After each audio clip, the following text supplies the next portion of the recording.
Hi class, we're doing section 3.4 today, which is called contingency tables.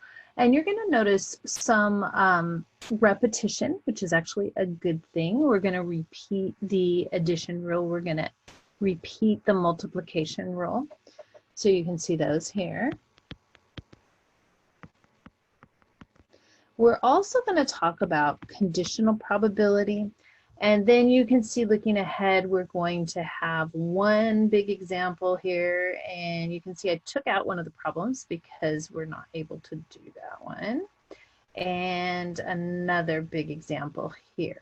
And as we're going over this, I typically on your test will give one table probability type problem, and it'll have a bunch of parts. So something that kind of looks like this, where you have one table and then you have part A, B, C, D, E, F, G, and so forth. It's a way that I can test several different topics in probability, all in one problem. So this is a type of probability or a type of probability exercise that I want you to be comfortable with, because it is pretty common to see the data given to you in a table format. Okay, so let's just refresh our memories a little bit with the addition rule. The addition rule is when you have the word or in the middle, and it is the probability that A occurred or B occurred, one or the other or both.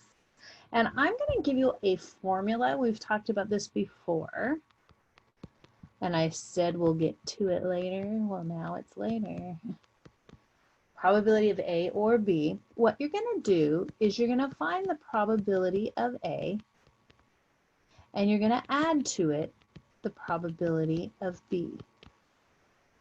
And then what you have to be careful of, you don't want to double count anything. And sometimes if there's overlap, you would have that issue. So you have to take away the probability of A. This symbol here means intersection. Intersect B. This is where A and B overlap.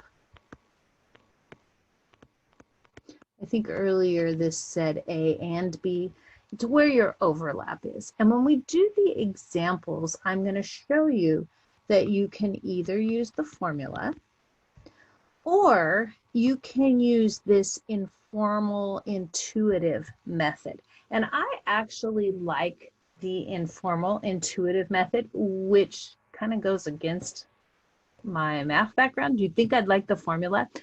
I'll show you both, and then you can decide which way you like. And what you may want to do is try both so that you can see which one you're more comfortable with.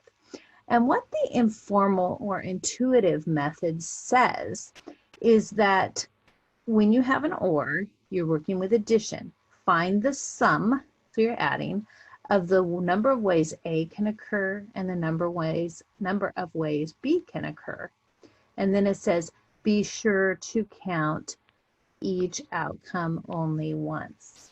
So instead of counting it at the beginning and then taking away the overlap, you just don't count it to begin with. And like I said, that'll make more sense when we look at our examples. The second rule, the multiplication rule, would be the probability of A and B. And what I want to remind you about here, this would be two or more trials.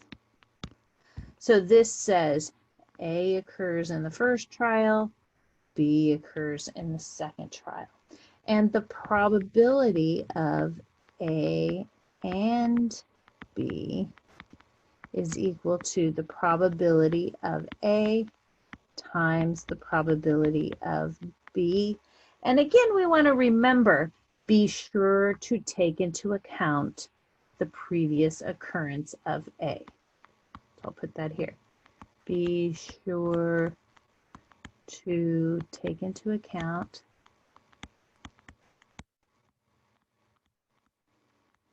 the previous occurrence of A.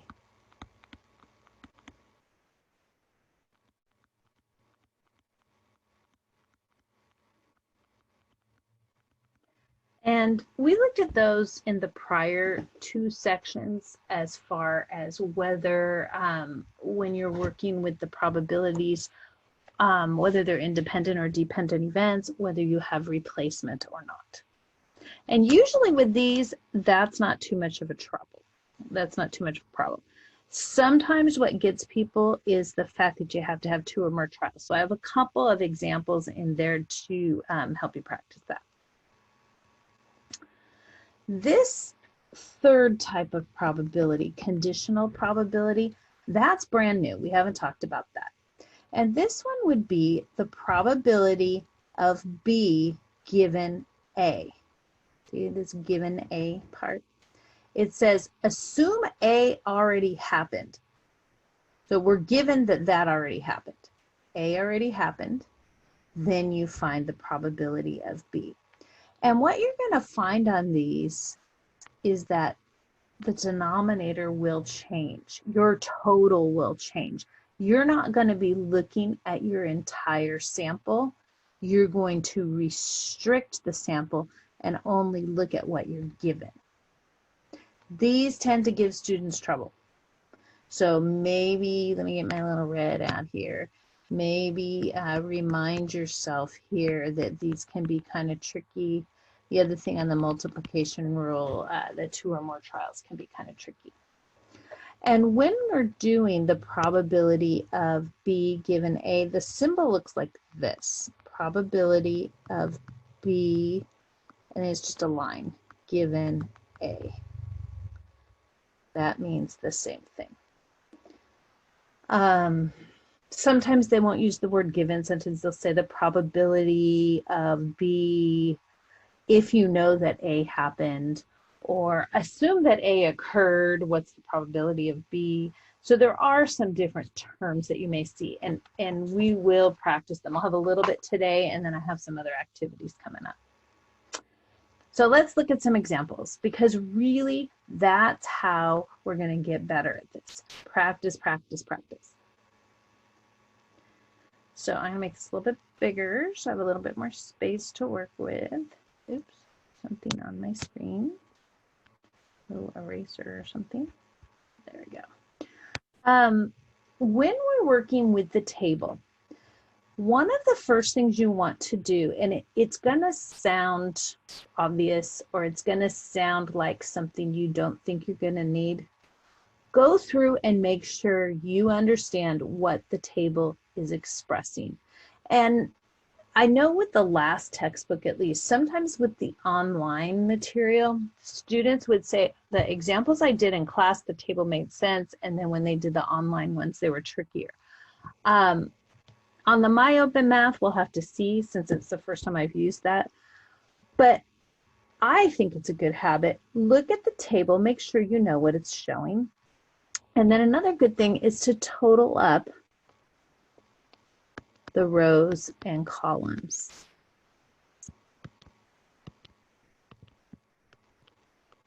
So when I first get a problem like this, I'm going to write the totals in. I'm also going to make sure I understand what it shows me. So if I look at this, and let's see if I'm able to do my spotlight. Yeah, it doesn't work too well.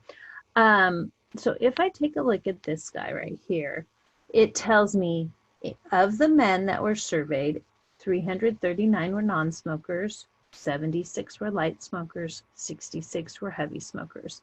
Of the women who were surveyed, 327 were non-smokers, 89 were light smokers, and 65 were heavy smokers. Let's go ahead and total things up. And I did this ahead of time, but use your calculator. So we know there's a total of 481 men, and there's a total of 481 women. And this here, this 962 would be your grand total. Now I can total each column. So this column, there's a total of 666 non-smokers, 165 light smokers, and 131 heavy smokers. And you can also check if I add these three values, I should get 962. So whether you add going down or add going across, it's a way to check because you don't want any of those numbers off. It'll throw off your results.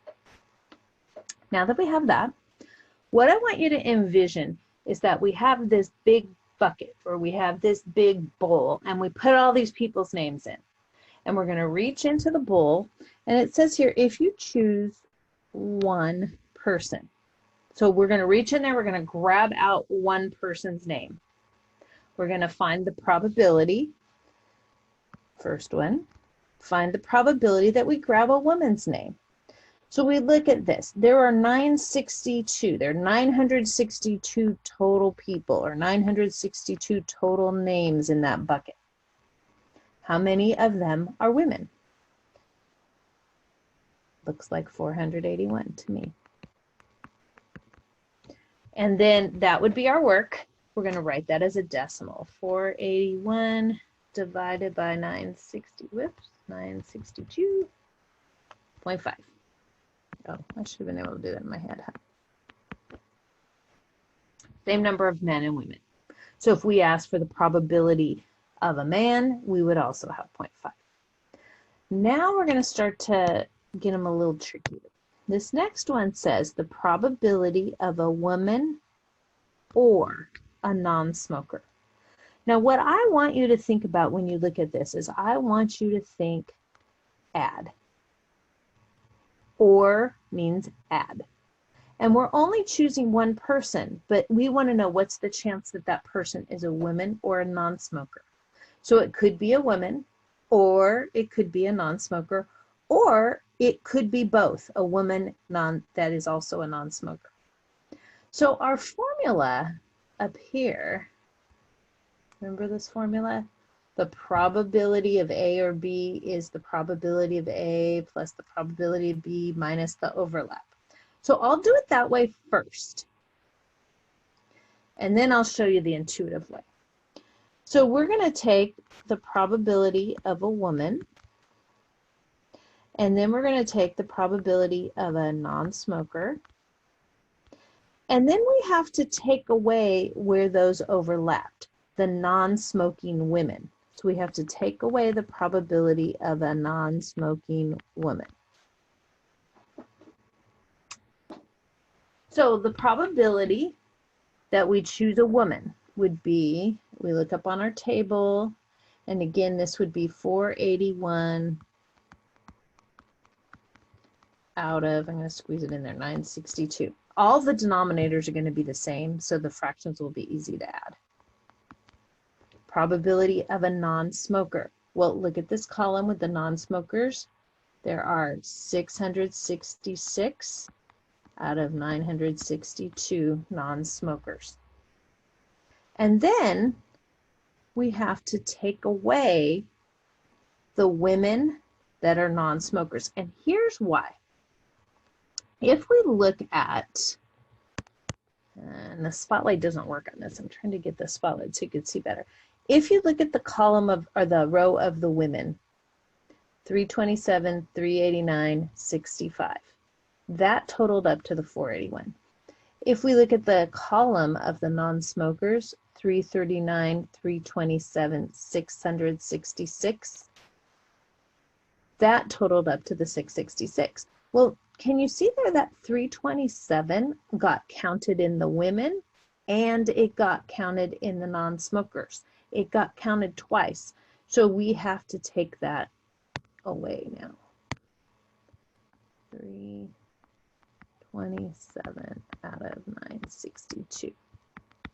So now we're going to have the denominator stays the 962, and we're going to have 481 plus 666 minus 327. And we're going to have 820 over 962. Looks like I should have left a little more space. 0.852. I'm going to put it up here. Okay, so that's using the formula. And like I said, I'm a math person. I usually like my formulas, but I really like doing this the intuitive way better. And what I end up doing is I end up writing on the table. So let me show you what that would look like. I'm going to pick a different color. And we want the probability of a woman. So all the women are in that row. And then I want the probability of a non-smoker, because it can be a woman or a non-smoker. Everything that's circled, we want to add together, because we could have this is a non-smoker, this is a woman and a non-smoker, but it's one or the other or both. This is a woman, this is a woman. We just don't want to count that 327 twice. So to me, it's easier because I'm adding these 4 numbers rather than adding 2 and subtracting the overlap. So for this one, I would take the 339 plus the 327 plus the 89 plus the 65 over 962. Well, I'm guessing that's going to add up to 820. Let's check. 339 plus 327 plus 89 plus 65. Yep, 820. So you do get the same value. It's just up to you which way makes more sense, because they're both correct. I think the benefit of the formula is it's easier to follow. When you do the drawing on it, it's your notes. It may not be as easy to follow, but to me, it's more efficient. So again, you can do it either way. And we're going to practice another one down below. Okay, now let's do an and.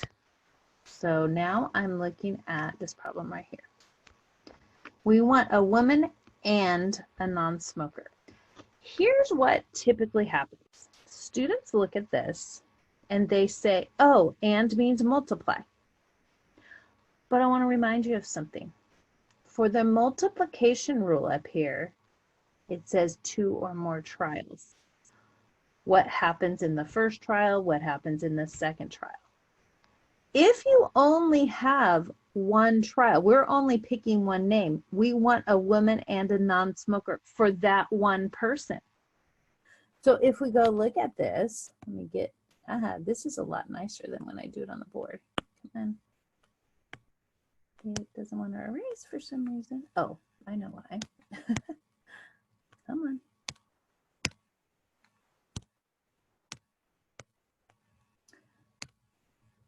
There we go. When I do this in the classroom, I have to be more careful with my erasing. Okay, so if we're talking about a woman and a non-smoker, one person, well, the women that are non-smokers, can you see that right there? Because we're only choosing one person, we need both of those qualities in that one person. So this would be 327 out of 962. And again, we're going to get that as a decimal. 0.339, which would be 0.340. Okay. So the ors we add, and we either take away the overlap or we don't count it in the first place. The and, with one person, we just look for one person who has those 2 qualities. Now we're going to do our conditionals. And this is the first time that we've done conditionals. Let me get a different color. What color should we use? How about we use purple? A woman, what's the probability that you choose a woman given that you're talking about a non-smoker? So when we look at this, it's telling us, there we go, it's telling us we're given a non-smoker. We know the person's name that we chose was a non-smoker. We're not talking about this total. We're only talking about the non-smokers. we're only talking about that column right there. And if you'll remember, when the conditional probability, it says assume A occurred first, then find the probability of B. And it says here, the denominator will change. So instead of looking at this entire group of 962 people, we're given that we're talking about a non-smoker. There's 666 non-smokers. Out of those, how many are women? 327. So 327 out of 666 is 0.491.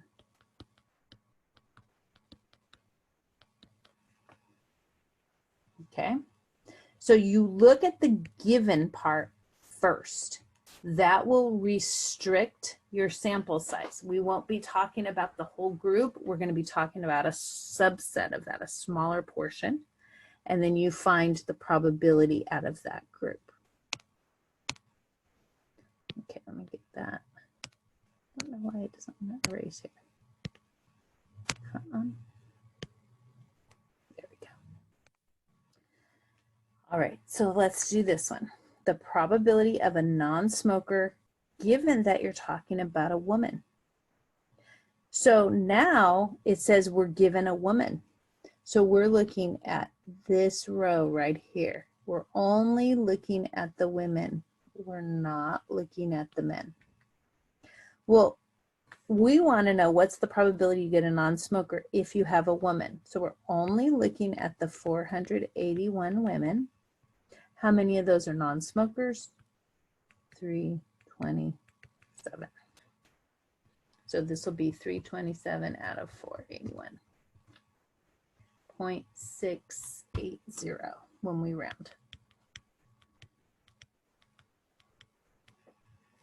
So you'll notice these two came out different because in this first one we were given a non-smoker. In the second one, we were given a woman. Okay, and we will do more practice. I know this is the first one. Let's go over to the side here. In this section, we're going to choose 2 people. And this problem, I realized when I typed it up, it's actually not set up in a way that we can do it. So we're going to skip that guy. And we're going to look at find the probability that you get 2 men. If you choose 2 people, first person, second person, the probability that you get a man and another man. Well, let's look at the first one. What's the chance that you get a man? And let me clean this up a little bit. What's the chance that you get a man? There are 481 men out of 962. And means multiply. So you took that man out. So now there are 480 out of 961 men.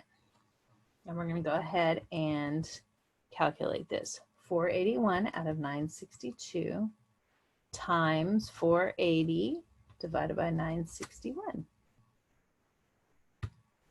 0.250 when I round. And again, I should probably put that squiggly equal sign. That means approximately equal to. When you do these, make sure you show your fractions, because if you just give me this result, I don't know if it's right or wrong sometimes because of the rounding. I can't tell if you did it correctly. So it's important that you show this work here. Okay. What's the probability you get 2 smokers? So the probability that you get a smoker and a smoker. And means multiply. Well, when you look up here, these are the non-smokers. The smokers are all of these people here, the light and the heavy together. So the total group is 962. The smokers, well, this is the total of the light smokers. This is the total of the heavy smokers. We can add those up. We'd have 296 out of 962. So we take one of them out. We don't know if it was a light or a heavy, but we know that number will go down. Whoops, 295 out of 961. So 296 out of 962 times 295 out of 961. 0.094.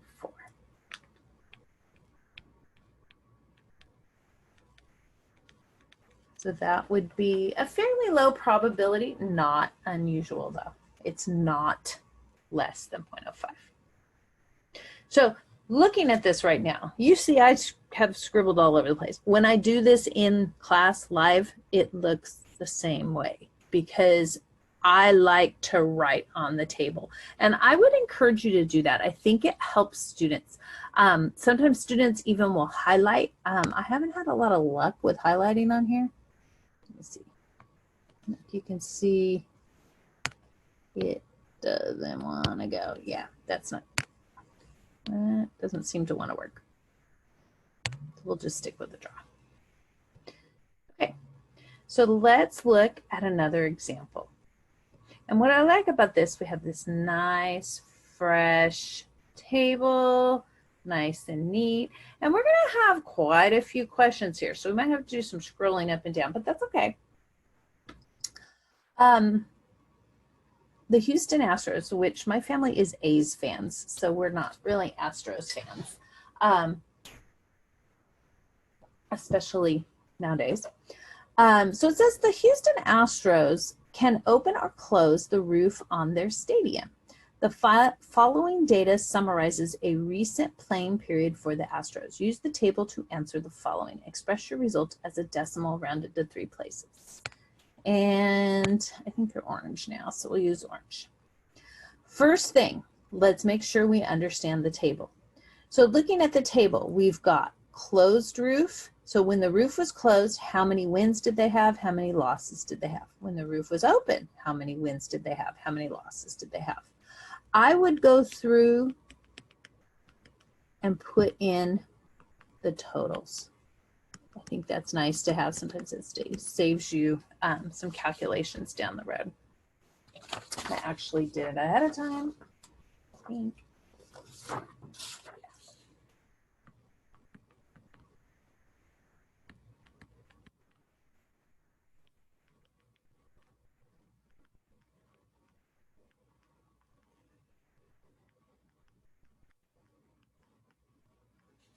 And it's nice again to double check when you add down and when you add across, you should come up with that same number, which is 79.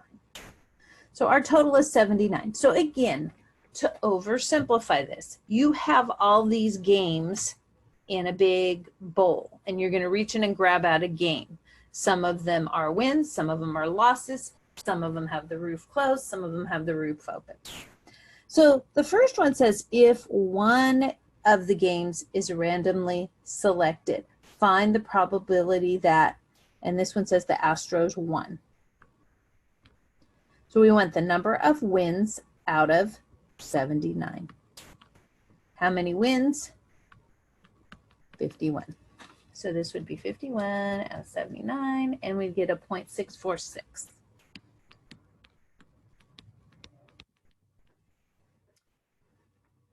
If one game is selected, one game, one fraction, the roof was open. Well, we know we're going out of 79. How many of those games had an open roof? Well, the total for the open roofs is 26. Not as many. 0.329.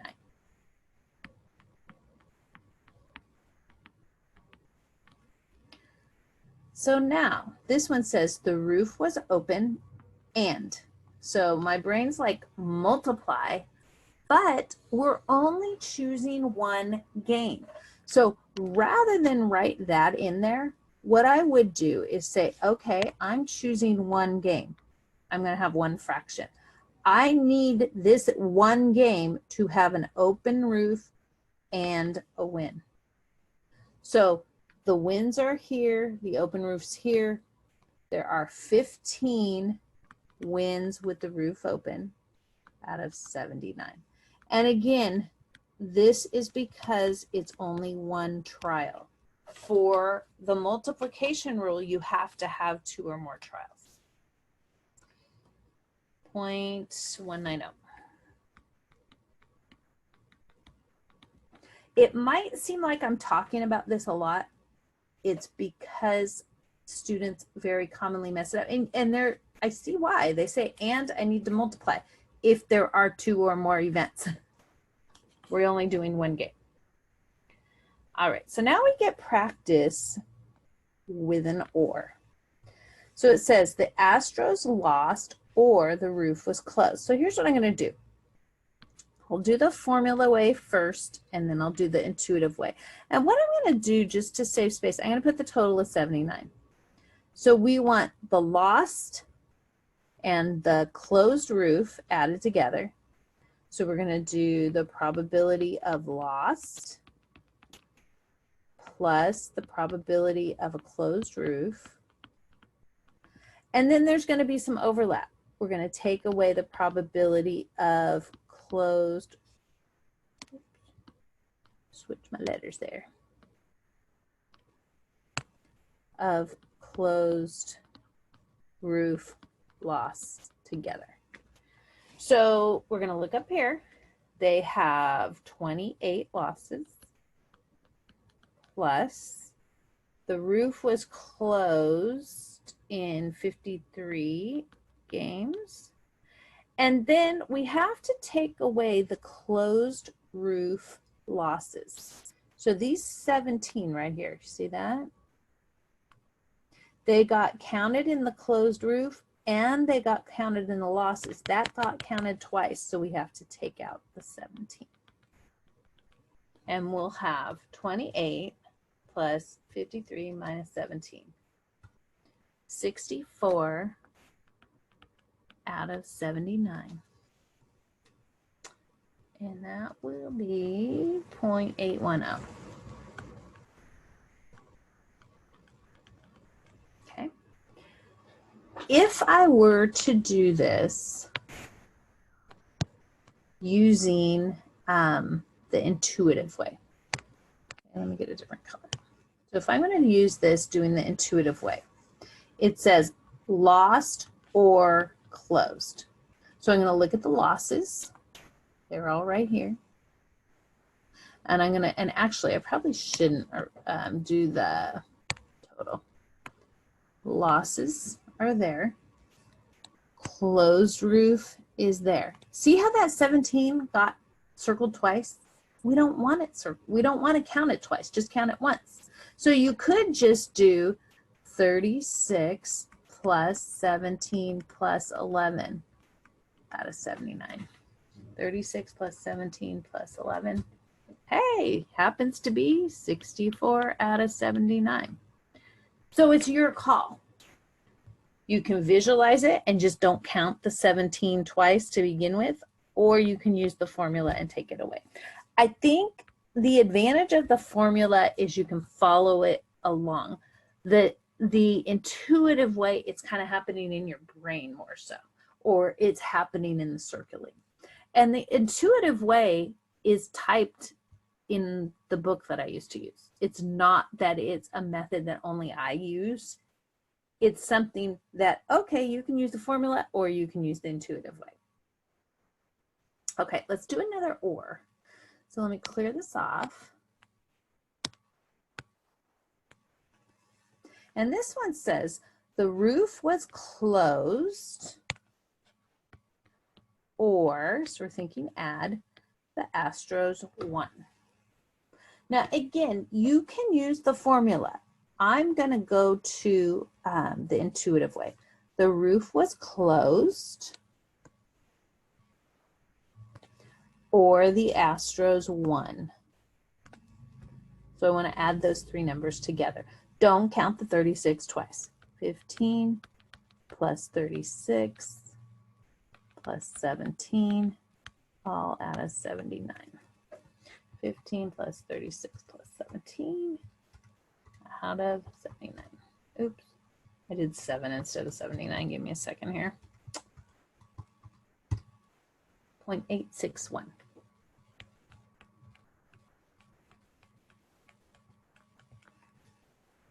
Okay.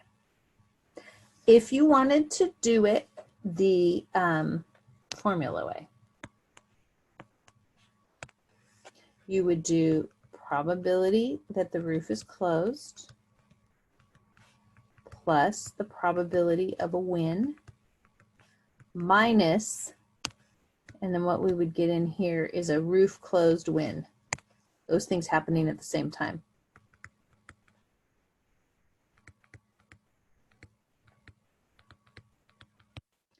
So roof closed would be 53. Wind would be 51. And then we've got to take away the wind roof closed, which would be 36.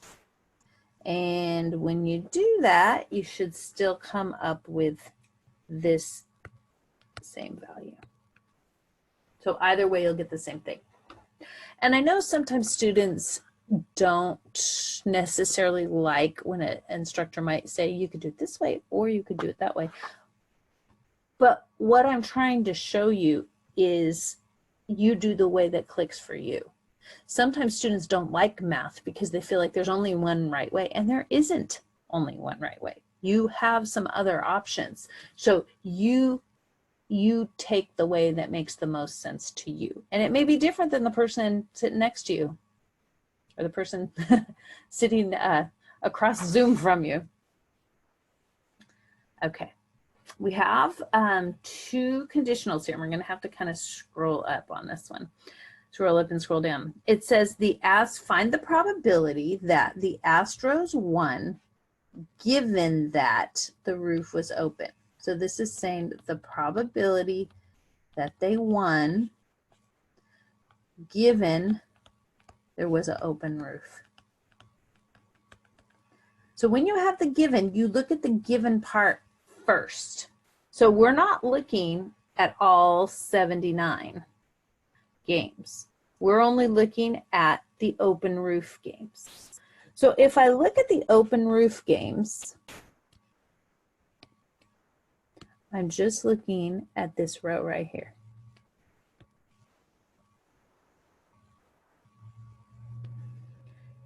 How many games are there? 26 games.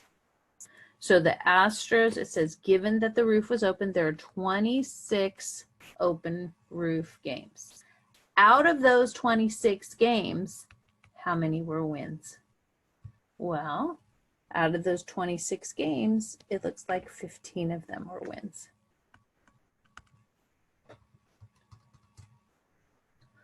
.577.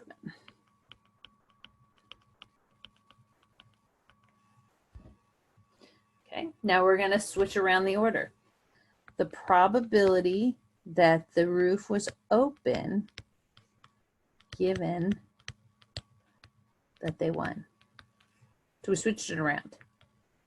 It says, given that you won, or they won, given that they won.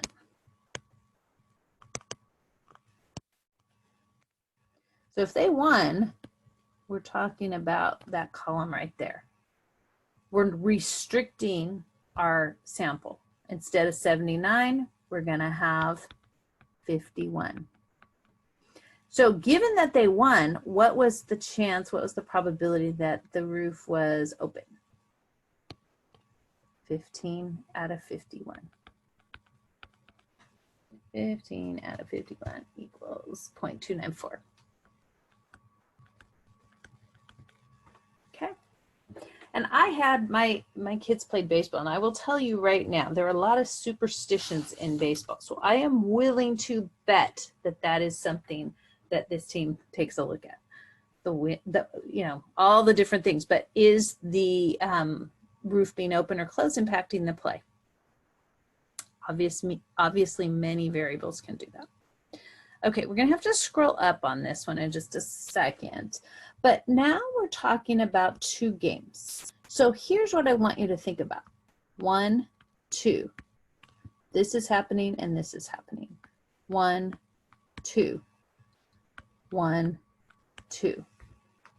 So these up here all had 1 fraction because we were only doing 1 game. These are going to have 2. And the first one says the Astros won both games. Clear this off. All right, so they won both games. So they did a total of 51. So the first pull, you reach in there, you grab out a win. Well, there's 51 out of 79. You took that win out. So when you go in there to grab the second one, we would have 50 out of 78. And usually students do pretty well with these.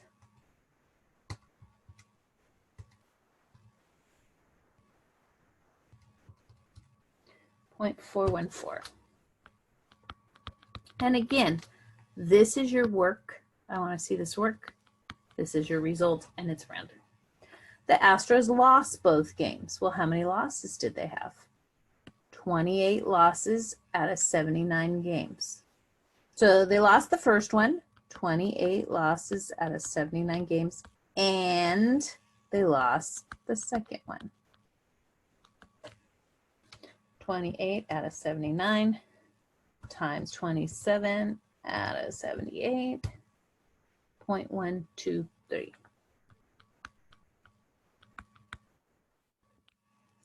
And then the last one here, they lost the first game and won the second game. This one's a little trickier. So first, we're going to look at the losses. So they lost the first game, so that's 28 out of 79.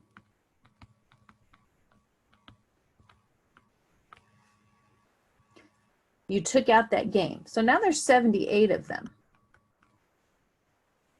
How many of them are wins? Because we took out one of the losses, right? There's still 51 wins. So the total went down, but because we took out, these are the losses and these are the wins, we took out one of those. It affected the total, but it didn't affect the number of wins.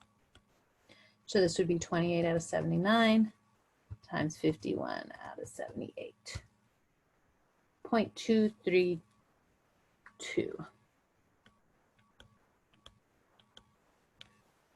Okay.